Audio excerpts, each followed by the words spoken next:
studying rate of reaction, rate of consumption and rate of formation. Now we are going to study rate law. आतापर्यंत या टॉपिकमध्ये आपण introduction of chemical kinetics, rate of reaction, rate of consumption आणि rate of formation हे concept already आपण study केलेत, as वेल as त्याच्यावरचे numericals पण आपण सॉल्व केलेत. आता हे न्यूमरिकल्स सॉल्व केल्याच्या नंतर नेक्स्ट पार्ट आहे रेट लॉ. आपण रेट लॉ हा कन्सेप्ट अगोदर स्टडी करूया आणि मग आपण त्याच्यावरचे न्यूमरिकल्स या लेक्चरमध्ये आपण सॉल्व करणार आहे. So, for studying rate law, we are considering a general reaction in which A moles of A combines with B moles of B to form the product. हे पहा, हा कन्सेप्ट स्टडी करण्यासाठी आपण एक जनरल रिएक्शन कन्सिडर केली आहे. कोणती reaction आहे? A moles of A combines with B moles of B to form the product. So, in this reaction, small a and small b, these are the stoichiometric coefficient, while capital A and capital B, these are the reactants. So for this reaction we are going to find out rate law. आता या reaction साठी आपणाला rate law find out करायचा आहे. रिएक्शनचा rate हा बऱ्याच फॅक्टरवरती depend असतो. त्यामध्ये त्या रिएक्शनचं टेम्परेचर, त्या रिएक्शन मध्ये इन्व्हॉल्व झालेल्या रिएक्टंटचा सरफेस एरिया, त्या रिएक्शन मध्ये एखादा कॅटलिस्ट यूज केला आहे का केला नाही, हे बरेचसे फॅक्टर डिपेंड्स आहेत. तसंच आणखी एक फॅक्टर असा आहे की ज्यामध्ये रिएक्शनचा रेट या फॅक्टरवरती डिपेंड असतो, and that factor is concentration of reactant. आणि तो फॅक्टर कोणता आहे? Concentration of reactant. So rate of any chemical reaction, it is directly proportional to reactants which are involved in that reaction. कोणत्याही chemical रिएक्शनचा rate म्हणजेच त्या रिएक्शनचा speed हा त्या रिएक्शनमध्ये इन्व्हॉल्व झालेल्या रिएक्टंटवरती डिपेंड असतो. मग रिएक्टंटवरती डिपेंड असतो म्हणजे कशावरती डिपेंड असतो? त्यामध्ये परत दोन फॅक्टर आहेत. कोणते? त्या रिएक्टंटचं कॉन्सन्ट्रेशन ॲज वेल ॲज त्या रिएक्टंटचा सरफेस एरिया. आता इथं आपल्याला सरफेस एरियावरती फोकस करायचं नाही, त्यामुळं आपण त्या रिएक्टंटच्या कॉन्सन्ट्रेशनवरती फोकस करूया. So rate of any chemical reaction it depends upon concentration of reactant which is involved in that reaction. त्या केमिकल रिएक्शन मध्ये इन्व्हॉल्व झालेल्या रिएक्टंट्सच्या कॉन्सन्ट्रेशन वरती त्या केमिकल रिएक्शनचा रेट डिपेंड असतो. So therefore rate of this reaction it depends on concentration of reactants. मग कोणते कोणते रिएक्टंट आहेत? तर इथं दोन रिएक्टंट आहेत. कोणते आहेत? रिएक्टंट ए ॲज वेल ॲज रिएक्टंट बी. मग मी इथं काय मेन्शन करू शकतो पहा? Rate of reaction it is directly proportional to concentration of A. A is the first reactant. A हा first reactant आहे. सो त्या रिएक्शनचा रेट हा मे बी A च्या कॉन्सन्ट्रेशन वरती डिपेंड असू शकतो. आणि म्हणून मी काय मेन्शन केलं? Rate of reaction it is directly proportional to concentration of A. आता जसा तो A च्या कॉन्सन्ट्रेशन वरती डिपेंड असू शकतो, तसाच तो B च्या कॉन्सन्ट्रेशन वरती पण डिपेंड असू शकतो. सो देअरफॉर आणखीच आपण काय मेन्शन करू शकतो पहा? Rate of reaction it is directly proportional to concentration of B. So therefore rate is directly proportional to concentration of B. आता इथं रिएक्शनचा रेट हा मे बी एच्या कॉन्सन्ट्रेशन वरती पण डिपेंड असू शकतो, किंवा बीच्या कॉन्सन्ट्रेशन वरती पण डिपेंड असू शकतो, किंवा दोघांच्या कॉन्सन्ट्रेशन वरती पण डिपेंड असू शकतो. आणि म्हणून आता हे इक्वेशन मी कशा प्रकारे मेन्शन करतोय पहा? So therefore rate of reaction it is directly proportional to concentration of A into concentration of B. So therefore rate it is directly proportional to concentration of A into concentration of B. आता याच्यावरून आपल्याला काय लक्षात आलं? रिएक्शनचा rate हा ए आणि बीच्या concentration वरती डिपेंड असू शकतो. आता हा डिपेंड असेल म्हणजे एक्झॅक्टली कोणत्या फॉर्म मध्ये डिपेंड असेल, कशा प्रकारे डिपेंड असेल, हे कन्सिडर करण्यासाठी आपण आणखी एक जनरल एक्झाम्पल कम्पेअर करूया. पहा हे एक्झाम्पल कोणतं आहे? So consider a general reaction in which 2 moles of reactant A combines with 3 moles of reactant B to form the product. आता या रिएक्शन मध्ये कोणते कोणते रिएक्टंट इन्व्हॉल्व झालेत? A and B to form the product. मग आपण काय करूया, प्रॅक्टिकल डेटा आपण याचा ऑब्झर्व करूया. प्रॅक्टिकल डेटा म्हणजे काय, समजा ही रिॲक्शन आपण केमिस्ट्रीच्या लॅबोरेटरीमध्ये परफॉर्म केल्याच्या नंतर त्या रिॲक्शनचा रेट म्हणजे त्या रिॲक्शनचा स्पीड आपल्याला कशा प्रकारे मिळेल. So first, this one is the concentration of A in terms of molar. This one is the concentration of B in terms of molar. And this one is the rate of reaction in terms of molar per second.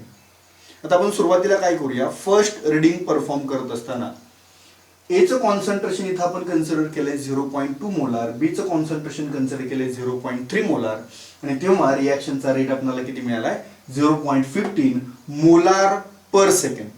So this one is the first reading. हे first reading आहे. म्हणजे जेव्हा तुम्ही first reading घेताय या रिॲक्शनसाठी तेव्हा एचं concentration तुम्ही किती पुटअप केलंय, एचं कॉन्सन्ट्रेशन तुम्ही किती सेट केलंय 0.2 मोलार, बीचं कॉन्सन्ट्रेशन तुम्ही किती सेट केलंय 0.3 मोलार, आणि तेव्हा रेट मिळाला किती 0.15 मोलार पर सेकंड. आता मी इथं काय करतो, सेकंड रीडिंग परफॉर्म करत असताना मी बीचं कॉन्सन्ट्रेशन कॉन्स्टंट ठेवतो. How much 0.3 molar. First reading मध्ये पण ते किती आहे 0.3. सेकंड रीडिंग मध्ये मी काय करतोय ते कॉन्स्टंट ठेवलं. हाऊ मच 0.3 मोलार, आणि ए चं कॉन्सन्ट्रेशन मी इथं डबल करतो अँड इट इज 0.4 मोलार. आता मी हे किती प्लेस केलं 0.4 मोलार प्लेस केलं. ओके. आता हे जे कॉन्सन्ट्रेशन आपण ए चं चेंज केलं किंवा ए चं कॉन्सन्ट्रेशन जे आपण डबल केलं 0.2 टू 0.4 केलं, बी चं कॉन्सन्ट्रेशन मात्र कसं आहे कॉन्स्टंट आहे. So at that time suppose rate of reaction is 0.30 molar per second. तेव्हा आपल्याला रिॲक्शनचा रेट किती मिळाला 0.30 मोलार पर सेकंड. म्हणजे पहा ए चं कॉन्सन्ट्रेशन डबल केलं तर रिॲक्शनचा रेट पण काय झाला डबल झाला. बी चं कॉन्सन्ट्रेशन आपण चेंज केलं का, नाही चेंज केलं. बी चं कॉन्सन्ट्रेशन कॉन्स्टंट आहे. So when concentration of A increases, then rate of reaction also increases. It means that rate of reaction, it depends on concentration of reactant A. याचा अर्थ काय झाला, जेव्हा A चं कॉन्सन्ट्रेशन आपण इन्क्रीज करतोय तेव्हा रिॲक्शनचा रेट काय होतोय इन्क्रीज होतोय. म्हणजे रिॲक्शनचा रेट हा रिॲक्टंट A च्या कॉन्सन्ट्रेशन वरती डिपेंड आहे. बरोबर. आता आपण काय करू, नेक्स्ट रिॲक्शन मध्ये रिॲक्टंट ए चं कॉन्सन्ट्रेशन आपण फिक्स ठेवूया. पहा फर्स्ट रीडिंग मध्ये ए चं कॉन्सन्ट्रेशन किती आहे 0.2 मोलार. नेक्स्ट थर्ड रीडिंग मध्ये मी ती काय केलं कॉन्स्टंट पुटअप केलं 0.2. आता कम्पेअर करा, फर्स्ट रीडिंग कम्पेअर करायचं आहे थर्ड रीडिंगच्या बरोबर. हे किती आहे 0.2. म्हणजे ए चं कॉन्सन्ट्रेशन कॉन्स्टंट आहे आणि मी बी चं कॉन्सन्ट्रेशन इन्क्रीज करतो, लेट इट बी 0.6 मोलार, आणि आपण ते किती कन्सिडर केलंय 0.6 मोलार. म्हणजे पहा ए चं कॉन्सन्ट्रेशन कॉन्स्टंट ठेवलं, बी चं कॉन्सन्ट्रेशन डबल केलं. बरोबर. तेव्हा रिॲक्शनचा रेट काय मिळतोय. Now suppose rate of reaction it is 0.15 molar per second.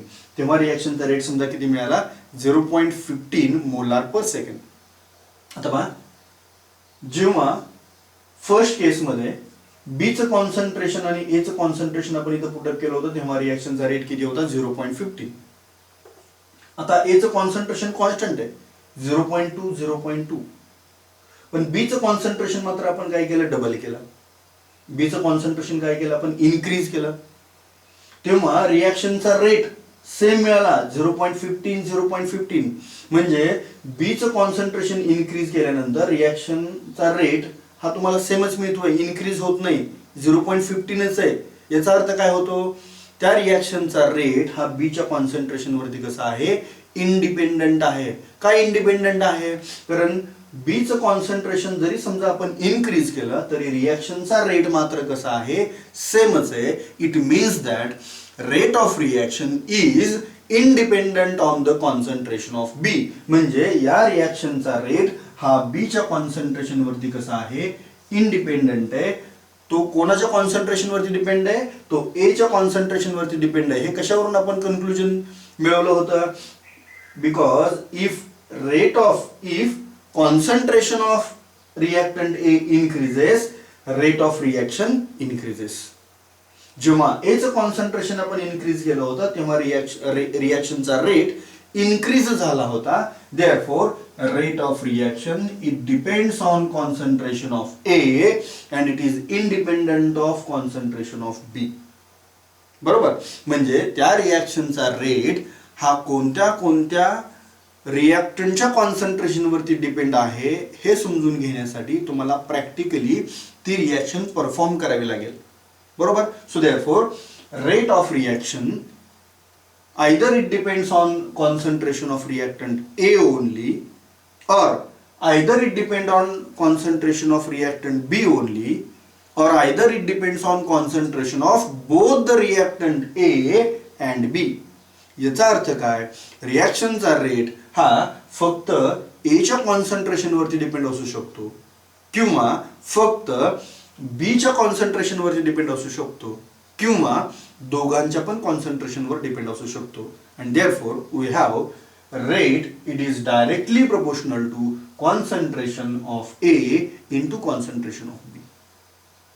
परंतु इथं जे एक्झाम्पल आपण कन्सिडर केलं होतं याच्यामध्ये तो फक्त ए च्या कॉन्सन्ट्रेशन वरती डिपेंड होता, बी च्या कॉन्सन्ट्रेशन वरती कसा होता, इंडिपेंडंट होता. बरोबर.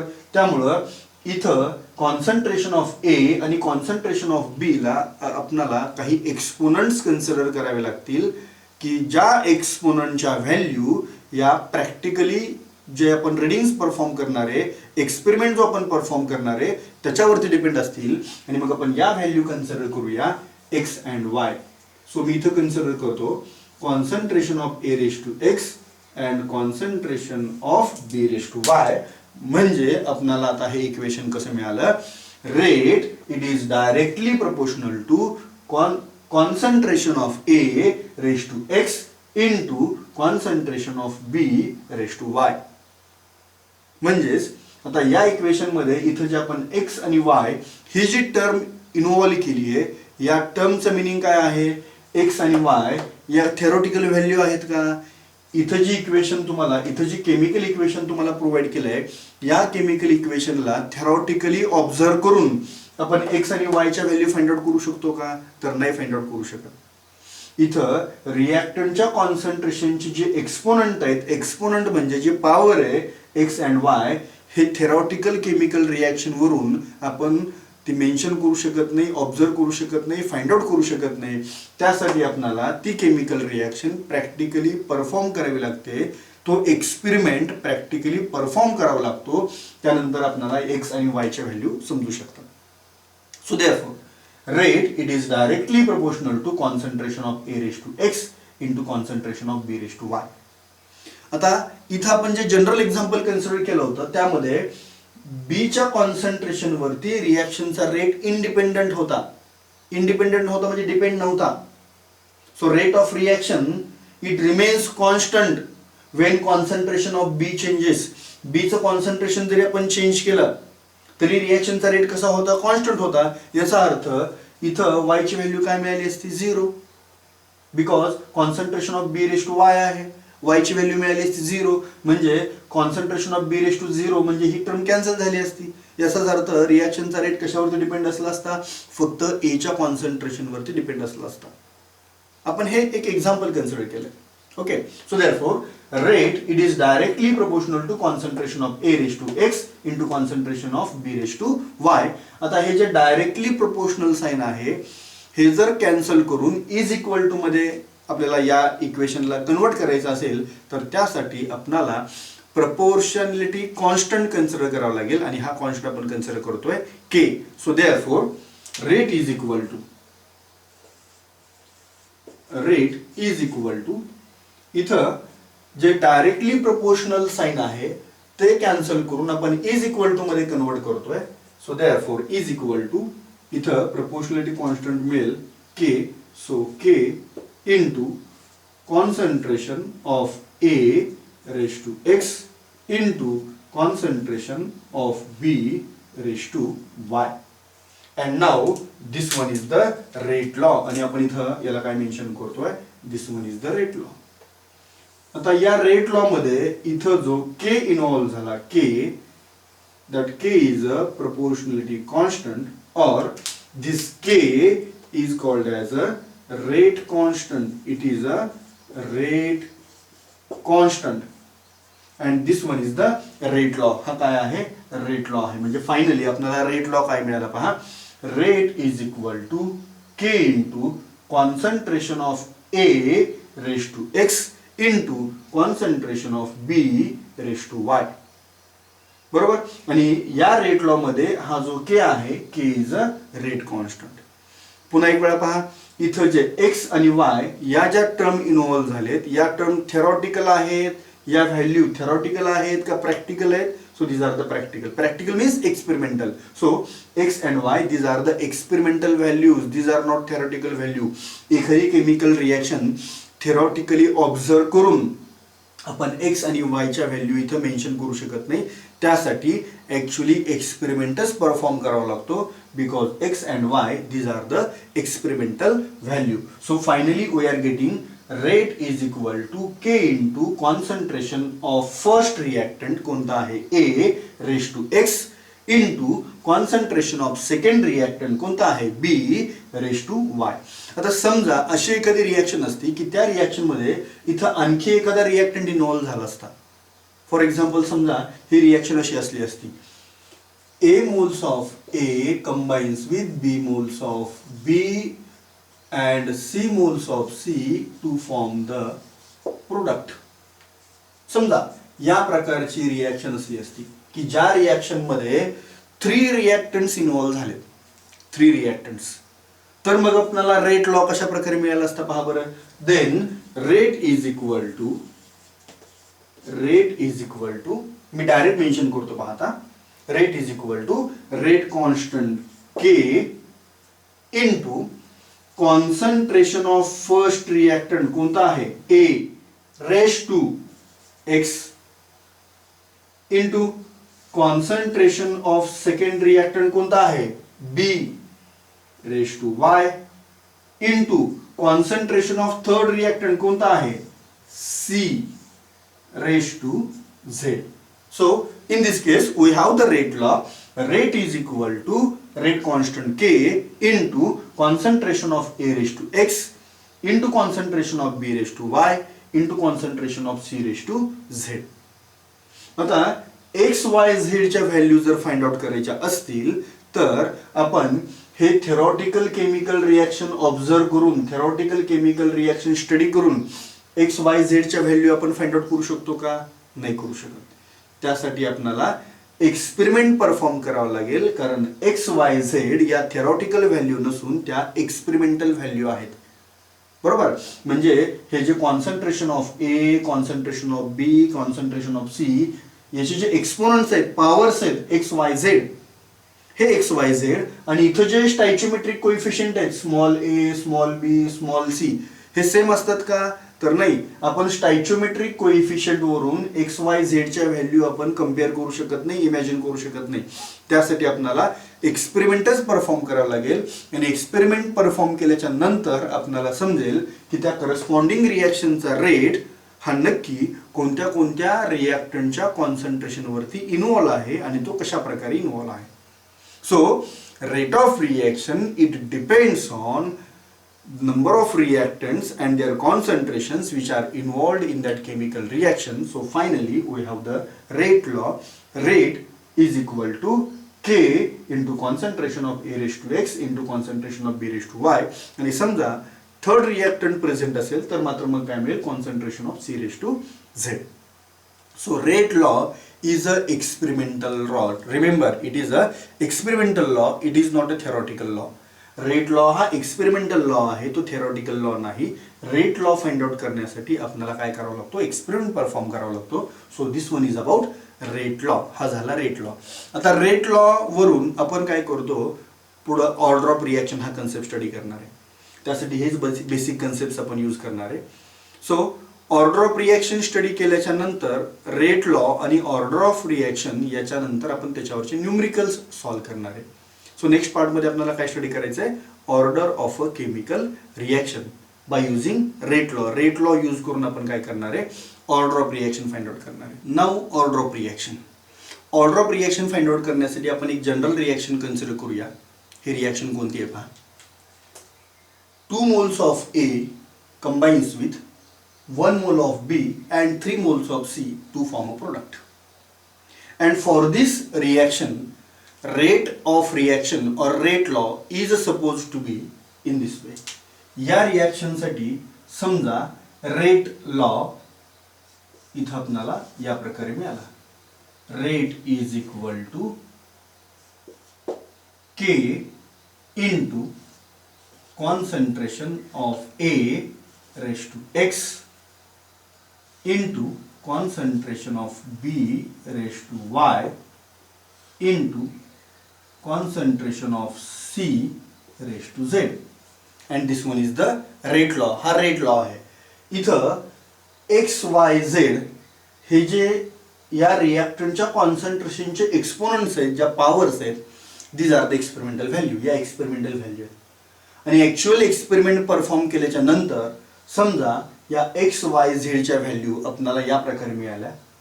Suppose if X is equal to 2, Y is equal to 1/2 and Z is equal to 0. इथं एक्स वाय झेडच्या व्हॅल्यू एक्सपेरिमेंट परफॉर्म केल्याच्या नंतर समजा या प्रकारे मिळाल्या. आता आपण जो फर्स्ट रेट लॉ कन्सिडर केला होता, रेट लॉ, तो इथं मी त्याला इक्वेशन नंबर 1 असं मेन्शन करतो. आता या व्हॅल्यू या इक्वेशन नंबर 1 मध्ये पुटअप केल्याच्या नंतर तुम्हाला रेट लॉ कशा प्रकारे मिळेल पहा. Rate is equal to K into concentration of A raise to X. X ची व्हॅल्यू किती मिळाली? 2. ही व्हॅल्यू केव्हा मिळाली आहे?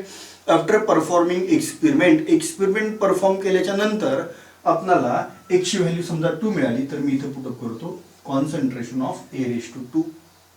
Then concentration of B raise to Y आहे, ती Y ची व्हॅल्यू आपल्याला किती मिळाली आहे?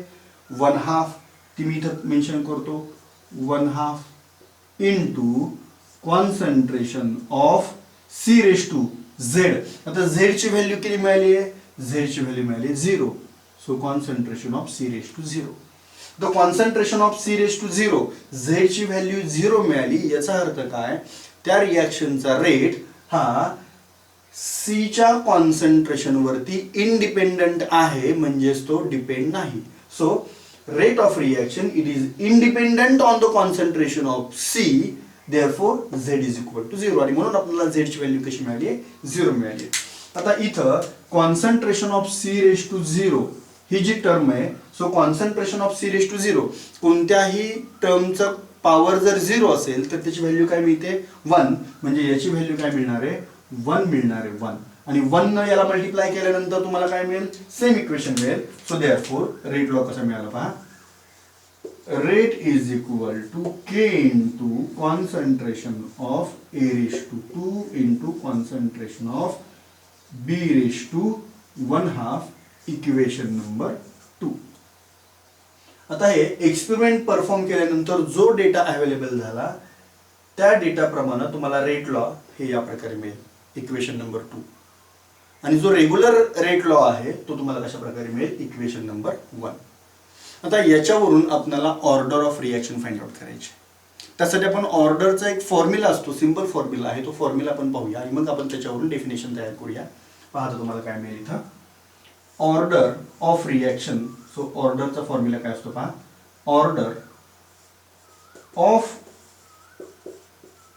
रिएक्शन, या रिएक्शनसाठी ऑर्डर कशा प्रकारे मिळेल पहा. Order of reaction is equal to X plus Y plus Z. Order of reaction is equal to X plus Y plus Z. आता X plus Y plus Z म्हणजे आपण काय केलं? या रेट लॉ मध्ये, रिमेंबर हा शब्द खूप महत्वाचा आहे, या रेट लॉ मध्ये जे रिएक्टंटच्या कॉन्सन्ट्रेशनचे जे एक्सपोनंट आहेत, एक्सपोनंट म्हणजे जे पॉवर्स आहेत, त्यांचा आपण काय घेतला? सम घेतला. बरोबर. So it is the sum of, it is the sum X plus Y plus Z. It is the sum of exponents of concentrations of reactants in the rate law. Rate law मध्ये जे रिएक्टंटच्या कॉन्सन्ट्रेशनचे exponent आहेत त्या एक्सपोनंटचा सम आपण इथे घेतला. and that is the order of reaction. So order of reaction, it is simply defined as, it is the sum of exponents of concentrations of reactants in the rate law. Rate law मध्ये रिॲक्टंटच्या कॉन्सन्ट्रेशनचे जे exponent आहेत, exponent म्हणजे power, त्यांचा काय आहे हा sum आहे. So therefore order of reaction it is defined as it is the sum of exponents of concentrations of reactants in the rate law. आता या एक्झाम्पल मध्ये, या केमिकल रिॲक्शन मध्ये आपल्याला जो रेट लॉ मिळाला होता, इक्वेशन नंबर 2 मध्ये आपण फाइंड आउट केला होता, rate is equal to K into concentration of A raise to 2 into concentration of 1/2, आणि इथं झेड ची व्हॅल्यू किती मिळाली होती 0. मग याच्यावरून ऑर्डर काय मिळेल पहा. So therefore order is equal to X plus Y plus Z आहे. एक्स ची व्हॅल्यू किती आहे 2, वाय ची व्हॅल्यू किती आहे 1/2 आणि झेड ची व्हॅल्यू किती आहे 0. So 2 plus 1/2 plus 0 is equal to 2.5 means 2.5. म्हणजे तुम्हाला इथं ऑर्डर कशी मिळाली 2.5 मिळाली. So order it may be in terms of whole number, it may be fractional और it may be 0. Order of reaction in terms of whole number, ती whole number पण असू शकते, जस्ट लाईक 1, 2, 3 अशी पण असू शकते. और इट मे बी फ्रॅक्शनल, ती फ्रॅक्शनल पण असू शकते, जस्ट लाईक 1.5, 2.5 एक्सेट्रा. और इट मे बी 0, ती कशी असू शकते 0 पण असू शकते. So order of reaction either it may be 0, either it may be fractional, और either it may be in terms of a whole number, ती होल नंबरच्या फॉर्म मध्ये पण असू शकते, पूर्णांक पण असू शकते. So this one is the order of reaction. So order of reaction आपण कशा प्रकारे डिफाइन केली पहा. Order of reaction it is the sum of exponents of concentrations of reactants in the rate law. त्या करस्पॉन्डिंग रेट लॉ मध्ये रिॲक्टंटच्या कॉन्सन्ट्रेशनचे जे exponents आहेत, त्या एक्सपोनंटचा सम म्हणजे तुम्हाला काय मिळेल, that is a order of reaction. For example इथं जो रेट लॉ आहे तो पहा. काय रेट लॉ पहा इथं, rate is equal to K into concentration of A raise to X into concentration of B raise to Y. आता या रेट लॉ साठी जर ऑर्डर फाइंड आउट करायची असेल तर ऑर्डर काय मिळेल एक्स प्लस वाय.